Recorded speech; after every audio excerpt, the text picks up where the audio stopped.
This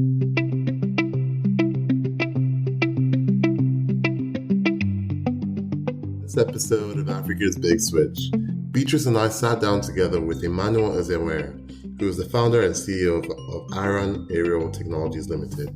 He's an entrepreneur with over 8 years of experience building technologies spanning across artificial intelligence, unmanned aerial vehicles, computer vision, and scientific computing industries.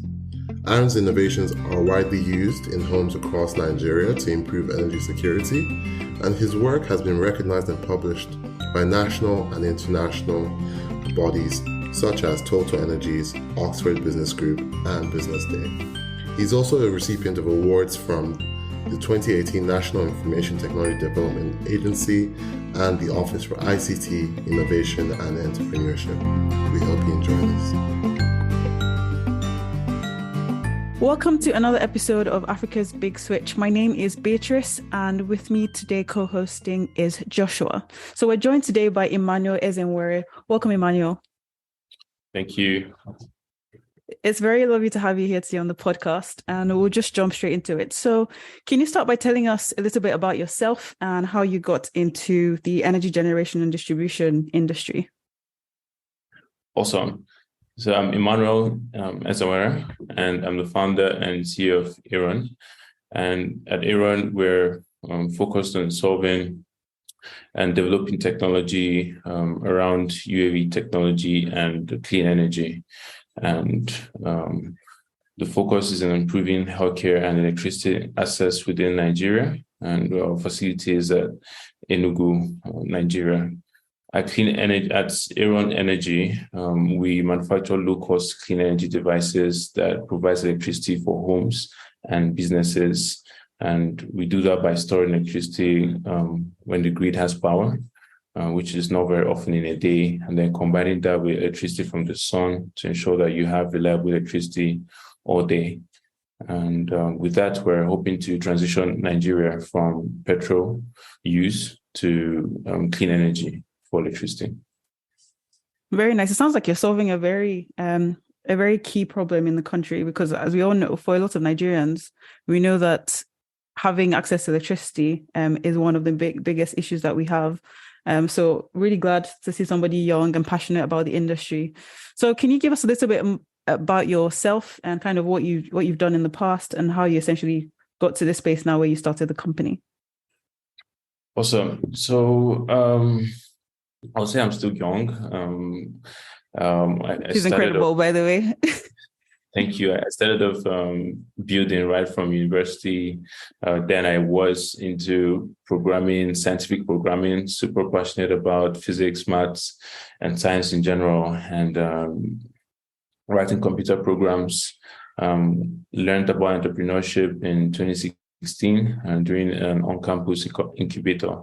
And that was when I started working on my first real startup idea, and was something around building hairstyle recommendation systems.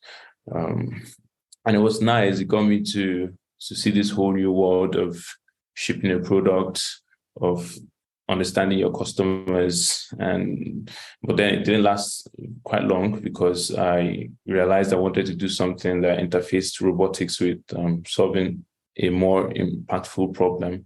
And that was what I did with Arone and drones. So we took a first principle approach towards building our drones to deliver medical supplies for healthcare, better healthcare access in Nigeria. We decided to build the drones at home, at our own place. And it took us quite some time to figure out to solve some of the key problems around flight. But when we did, it was very significant. We understood the batteries, we understood the telecommunication systems.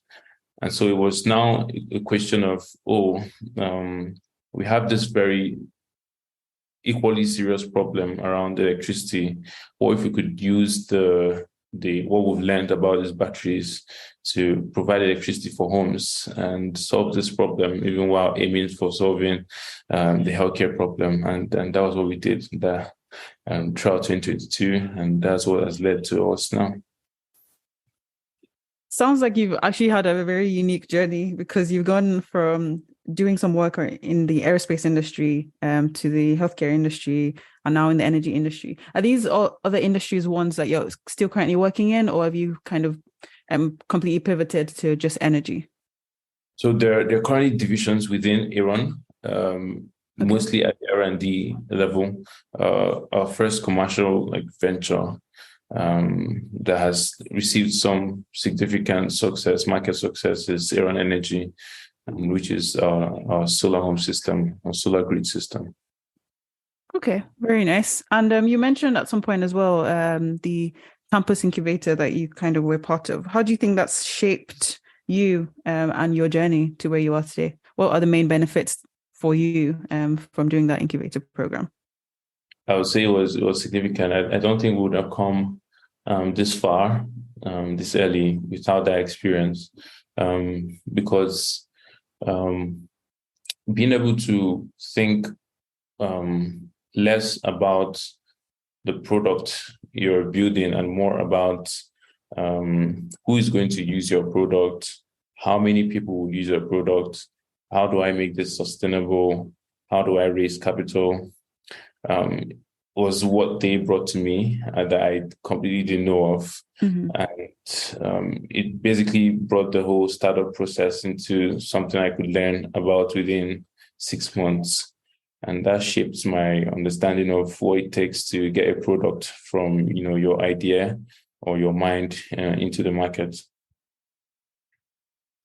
That's really interesting. And as part of this process, I'm sure you'd have to find some partners to work alongside you in delivering the product. Can you tell us a bit about how you went about doing that and what the major challenges you found in getting your startup off the ground, essentially? Oh, okay. I think one of the challenges, or the first challenge, was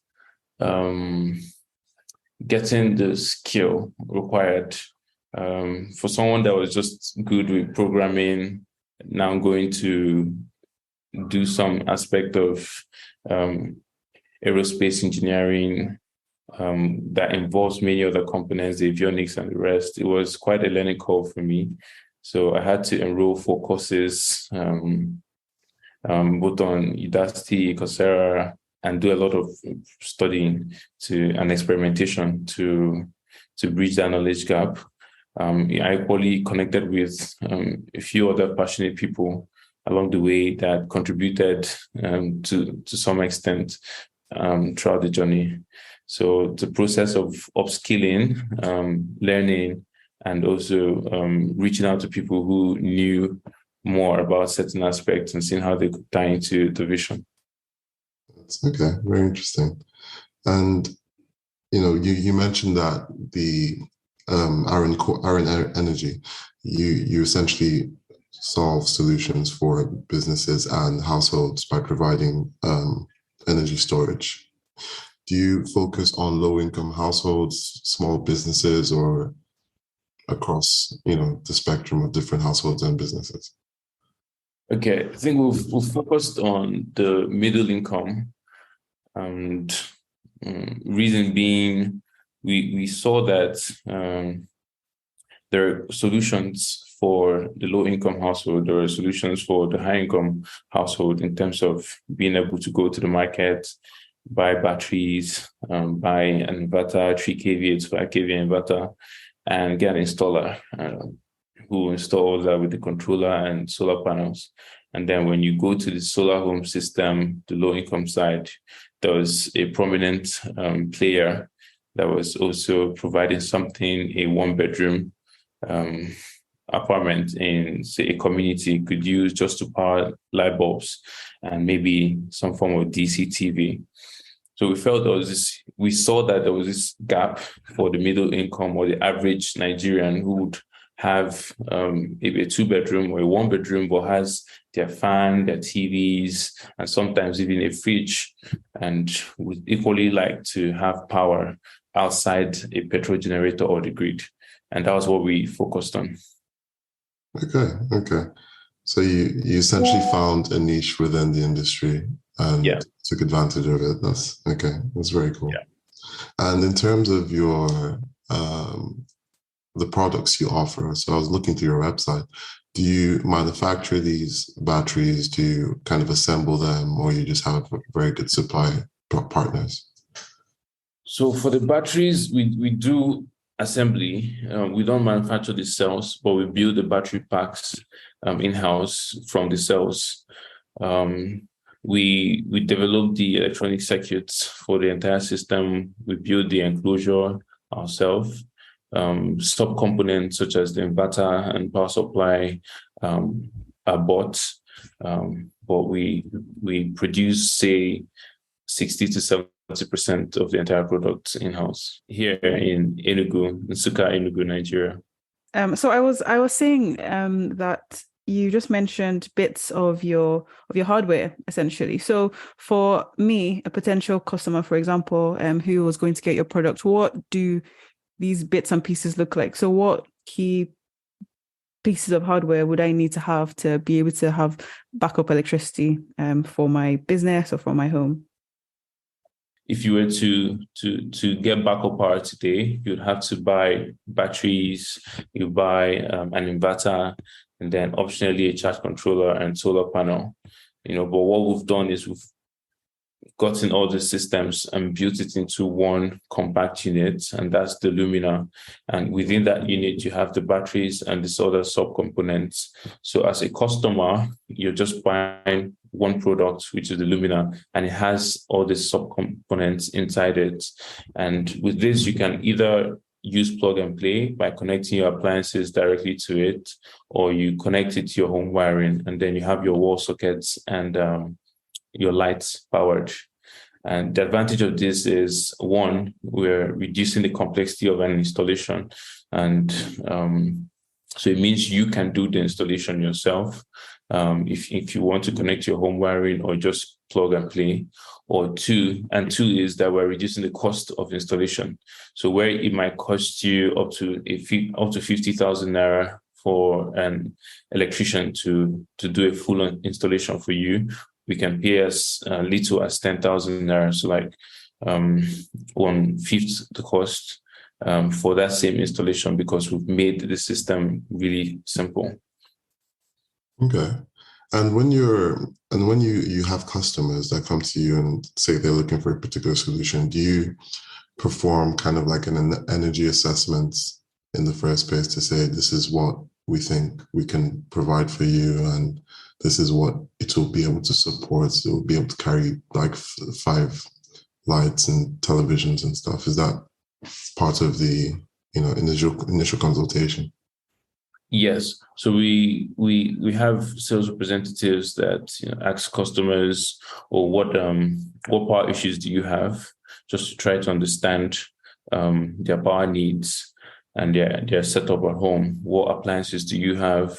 How many hours are you looking at for power? And based on that information, we can recommend either you go for the Lumina Mini, or which is 1 kVA and 700 watt hours, or you go for the Lumina Pro, which is 3 kVA and then double the battery capacity, so 1,400 watt hours. Or we can recommend the Lumina Max 1, which is also 3 kVA, but then 2,800 watt hours.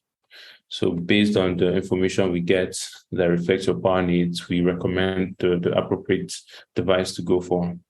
And frankly, there are times when we speak to customers and they just have way too many appliances, heavy duty appliances, and we actually even might recommend some of the setup they can go for that we don't offer. And then we help with a cost estimate for you so that you can meet an installer elsewhere, and then they can get you those systems. Yeah, so you basically complete these assessments for them to advise them going forward as the subject matter experts, basically, right? Yeah. Yeah. And with your unit, it's quite nice that you said you combine the different elements of the entire power, storage, and generation process into one bit of kit, which is basically like simplification, increases like ease of rollout, and is also potentially less intimidating for your customers, right? Absolutely. Yeah, but at the same time, I also recognize that there's elements of maintenance that will come into the use of these batteries and these bits of kit that you provide. So the way your business currently runs, is this something that you offer, or is there an element of the users and the customers having to find ways to operate and maintain their units by themselves? Actually, that's a very insightful question. So yes, we do have a warranty that covers the entire device for 1 year. And if there's ever any issue that arises, we either do some form of virtual troubleshooting, and typically it might be that your power cable needs to be replaced because the fuse, maybe you had high voltage from the grid, and then your fuse for the power cable is damaged, and then we can recommend you replace it. Or if we see that something, probably an internal component that's damaged, the two things we could do would either ask for a callback, or it to be sent back to the facility for repairs, and then we send it back to you.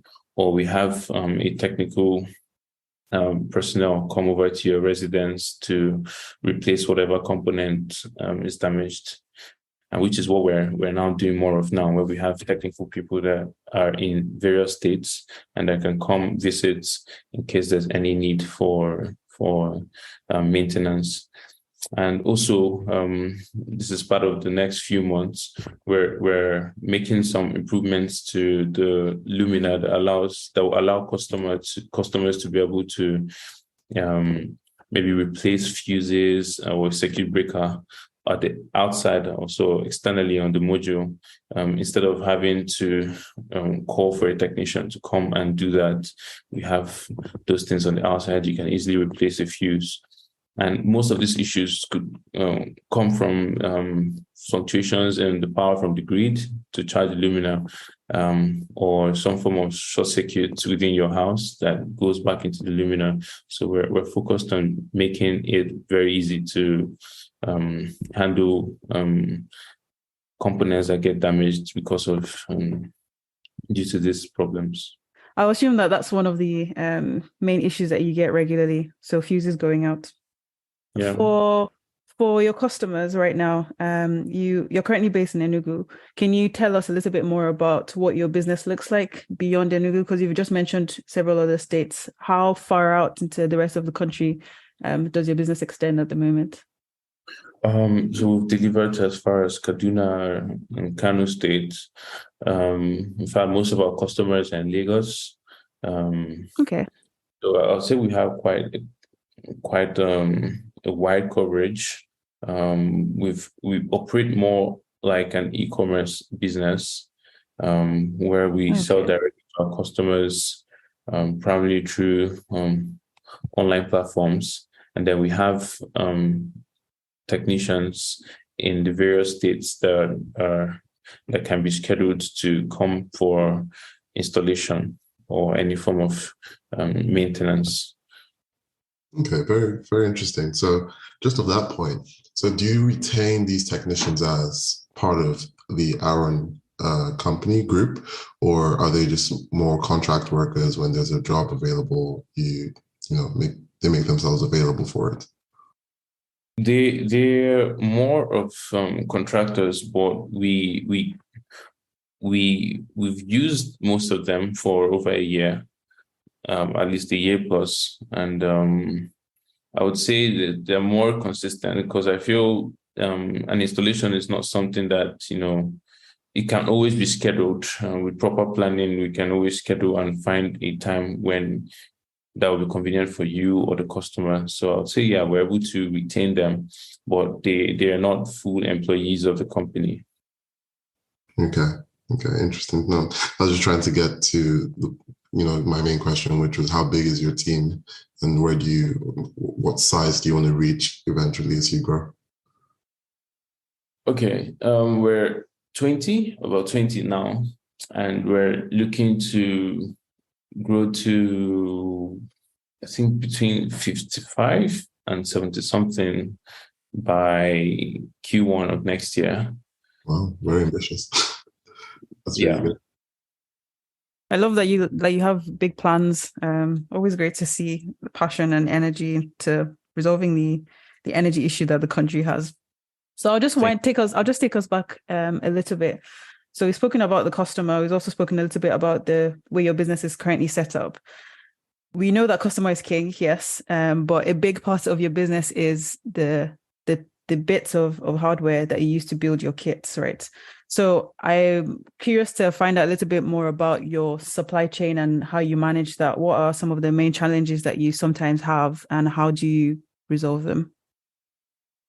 Yeah, so I'll say we have more than 50% of supplies for raw materials for production coming from within Nigeria, either directly from manufacturers or from importers. When we started, the challenge was in more of a quality one, where we had to ensure that each batch of products you're sending to us was the same quality as the previous one you sent to us, and which was quite difficult. Yes, because retailers, it's crazy working with them. I can imagine. Yes, at some point we had to return a whole lot of stuff we had paid for in large quantities. So it only made sense for us to go out there and find the right suppliers and connect with importers directly. And it also helped us because not only did we have more consistent quality across the raw materials, we were able to reduce the cost as well. So going forward, we're definitely going to work with a couple of these importers. We've also established contacts with the manufacturers of some of the other critical components, and we're hoping that we can begin purchasing from them in larger quantities as the production capacity increases within the company. And are there some components that are slightly harder to manage than others?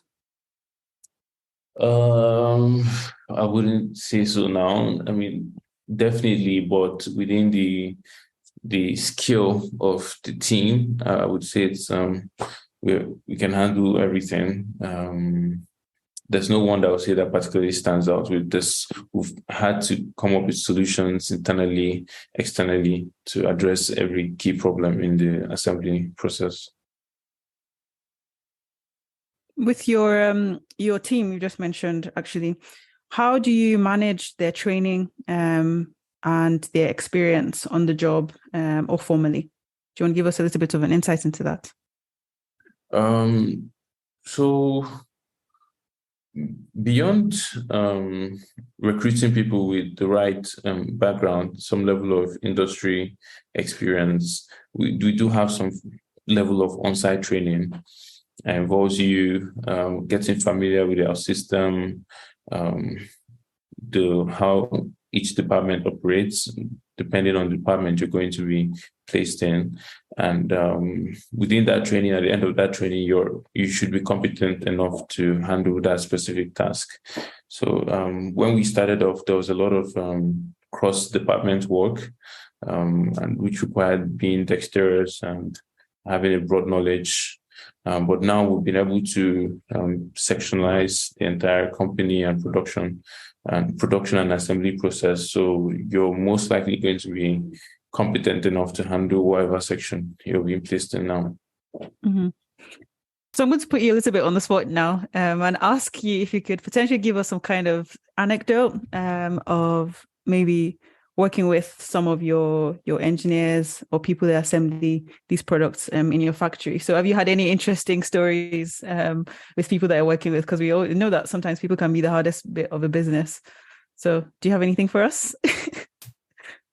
I'm sure you have them. I'm sure you have them. Well, let me see. Let me find a less sensitive one to share. Cool. Okay. So, and Bolaji knows this one. So there's this engineer we hired within the company. And so the first issue we had with him was he needed some form of financial help. And I was willing to assist him to lay that hand. And little did we know that that was not just what he wanted in terms of coming to work for us and being in a genuine need of help. He had other intentions about our products, stealing the idea, getting to see how things work. Oh, wow. Eventually tried to destabilize the entire assembly and team. So it took quite a while to recover from that, in the sense of the amount of oversight from my end and trust that we gave literally someone new. And it was an opportunity to really reassess the recruitment process and also put in systems in place to ensure that things like that don't happen again. And so, yeah, it's one story that I shared with Bolaji, and we laughed about it. He was aware when it started. Yeah. Yeah. I'm sure there are a lot of nuances of working and running a business like this in the Nigerian space. And it does take a lot of grit to manage crazy, the diversity you get exposed to. Yeah. Yeah. And what do you think are your biggest learnings then with managing people, managing talent? There are lots from this experience. Can you share some with us and our listeners? Yeah, learning to appreciate people is, I would say, is one of the biggest thing I've had to learn. I'm quite an overperformer, very big workaholic, and I tend to expect every other person to be the same. But it took a few events that got me to realize that these people might not be able to do this as much as I do, and being able to recognize the little they do and appreciate them for that can go a long way in terms of the feel they have at the end of the work experience level. So I would say that's one. Two, documentation. Just you can't over document. I would say this is something I used to do a lot, but I did not realize how much of it I needed to do going forward. And it's really good to be able to have a very clear written out flow of everything. In this case, the business. It helps in the clarity of thoughts for what needs to be improved, the direction that you need to go to. And then whenever somebody is coming new and coming in, then it makes it a lot easier for them to be onboarded. So that saved us a lot of times, and it's something I would say is needed for any good leader to have good organizational skills. I think those are really good points. And I 100% agree with you on the documentation front particularly. I think it helps in structuring your thoughts particularly well and making sure everyone's aligned. So I get that point very much. A question I have for you. So impact on your business now with elections coming to an end and Bola Tinubu being announced as Nigeria's latest president. Do you think that will that'll have an impact on the amount of businesses that are going to be looking for energy? Do you think some businesses might divest, or are they going to, continue as normal? What are your views on that? Very little, I would say very little. I feel like there'll be little impact, both in terms of, energy, and the energy deficit and need is just a clear problem that's not going to change anytime soon. It would be awesome if it could change. So I can't find, or I can't see any clear way that the outcome of this election would affect us in terms of continuation of our business or the growth of the business. Perhaps in terms of seriousness in investing in some indigenous industrial companies, I would speculate that there might be some impact there in terms of what could have been versus what is now. But I can't say it's. I think it's too early to tell. Okay, the agenda for the new president has for indigenous startups. Yeah, I think it's too early to say. That's fair. And I know you mentioned that Lagos was your biggest market in terms of demand for your product. Do you have other regions that are, the demand is creeping up slowly, or Enugu, for instance, is that a market where people are familiar with your technology and more interested in, rolling these out? Yes. We have those. Lagos, Abuja, and Anambra.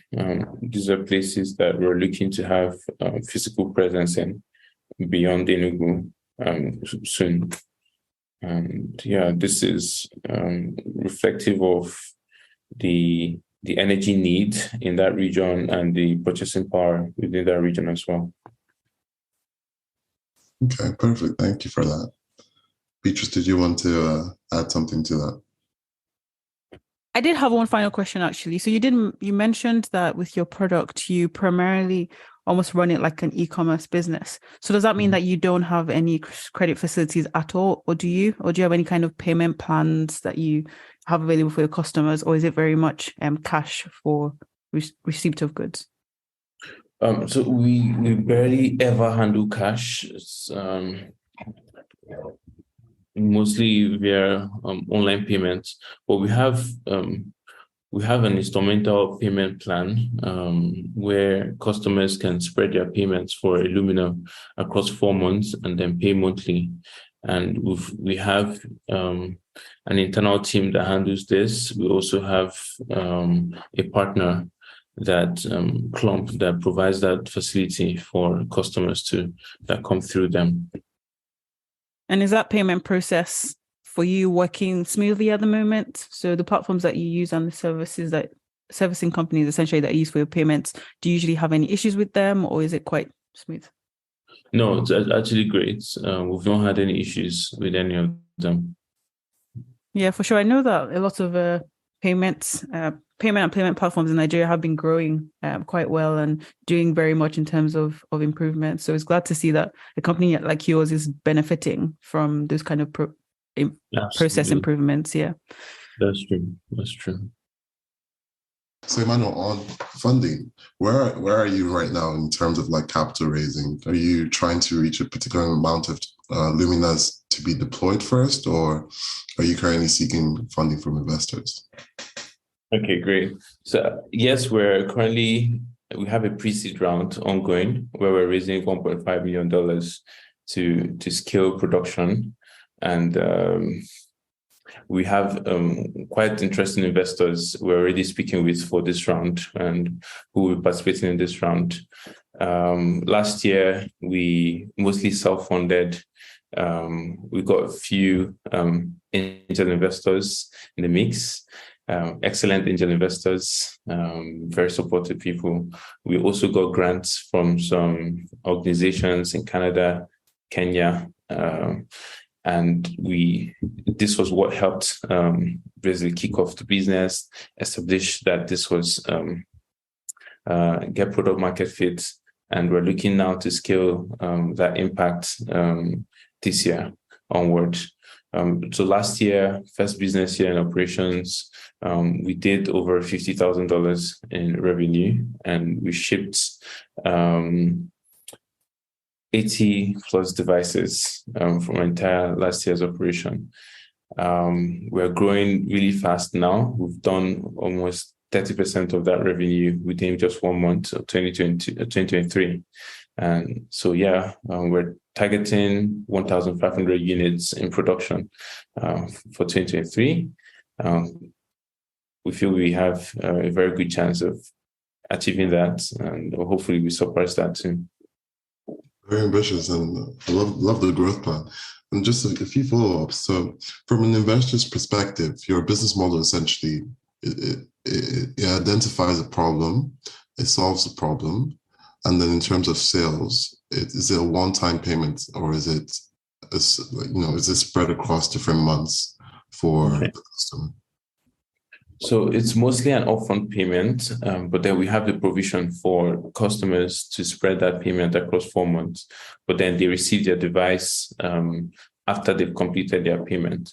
And then with our partner Clown, they're a buy now pay later platform, and they're the ones that enable customers to pay 1/4 of the cost and receive their device immediately. And then they can now spread that payment across 4 months to the platform while we receive the cost of the device upfront. Okay, so you don't essentially take on much risk in terms of a customer defaulting on a payment. You take, because it's mostly a one-off payment or payments within a 4-month period. So, Absolutely. So there's a reduced risk there. Okay, that's pretty cool. And can you share with us any of the potential investors that you might be looking at pitching to or in talks with, or is it too confidential at this stage? The ones we're in talk with, probably confidential. But I would say we're focused on strategic investors. So people that beyond the money who feel that they can play a key role in terms of the market access, in terms of the helping us connect with the bigger community, helping us scale as a company in terms of building a legendary company we're hoping we can be, in terms of connecting us to a bigger network, and in terms of the portfolios they've worked with too. So this could be investors already in the energy space, which we've been talking with, or certain individuals who are within the community too. So I wouldn't want to call names. Yeah, no, completely understand. But yeah, listen, thank you very much. It was very insightful to hear all of this. So we're coming towards the end of our session with you now. Is there anything else that you'd like to add or to share with our listeners about your learnings from your journey so far and running this business that you have been? Definitely. I would say we need more. So sadly, Nigeria is at her own industrial revolution, or needs to be in that stage now. So we need a lot more companies building industries. It's always nice to do software, far easier shipping software than hardware, but there's just a lot more impact you can have. Like there's a bigger value chain within hardware than within software. So we need more industrial technology companies springing up within Nigeria, building facilities, tapping into local supply chains, foreign supply chains. There's a lot of snowball effect we can create once we start doing that strategically. One key or two key areas I'm particularly interested in, and it's also, I think, the topic of this podcast, is battery manufacturing and some form of solar cell manufacturing or solar panel assembly. I feel like we need more companies doing this indigenously. We happen to be at a very strategic place in terms of our place on the globe, where we have access to sunlight, significant sunlight. And it means that if we can invest strategically into everything it takes to get electricity from the sun and use it, we can be at a much better place energy-wise as a country, and then even export this solution out to the rest of the world. It's like a clear advantage we should be seizing, and we're not. Imagine the impact from increasing the solar efficiency of panels, say by 2x, from 20-something to 40-something. You'll be able to reduce the cross-sectional area of a solar panel by half. And that would mean being able to squeeze as much solar panels in half the same space. That could transform transportation, residential power, and many other things. Like imagine cars being powered by solar panels directly. And I think we have a good we have a good advantage at leading or pioneering that effort for the rest of the world. So I think we should be taking advantage of it. Thank you, Emmanuel, for that. That was a terrific way to end our discussion, I think. I think we fully agree with you here at the ABS side that African nations, not just Nigeria, should kind of drive themselves towards an industrialized period.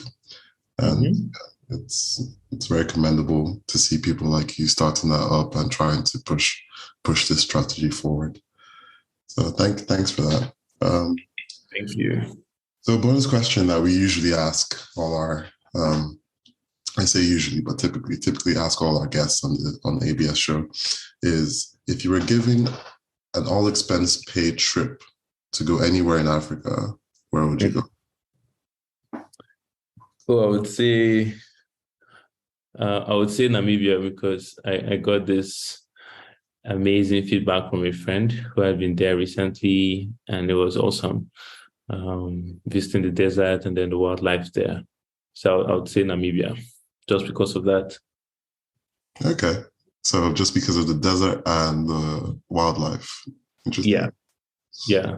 You know much about their culture, or is it you'd like to find out when you're there? Culture-wise, I would be interested in Congo. I think there's a lot going on there that's not being televised. So I would really like to see the diversity there. Congo seems to be at a very amazing place ecologically, in terms of the raw materials, in terms of the people, in terms of the way they've evolved as a biological entity. So for that kind of curiosity and scientific exploration purposes and cultural exploration purposes too, I would say Congo. Those are definitely new ones. We've heard like Kenya and like more countries in South Africa, but not Namibia and Congo. So yeah, very interesting ones. Yeah, thank you for that. Okay, look, it's been amazing having you on the podcast. It's been very insightful, particularly for me. I'm sure for Beatrice as well, and I'm sure our listeners would find your discussions with us today very useful. And it's been a good time. Thank you very much for being on here with us, and hopefully we can speak soon when you're more advanced as well, and talk about the growth to 75 people. Very ambitious plan. So. And beyond. And beyond. Yeah, absolutely. Exciting. And beyond. Yeah. I really enjoyed this, having this conversation. Thank you so much for the opportunity, the platform to be able to talk about this very key problem. Of course. Okay. All right. Thank you. All right. Bye. Have a beautiful Sunday. But no, that was good. Thank you so much. Yeah, that was really, really, really good.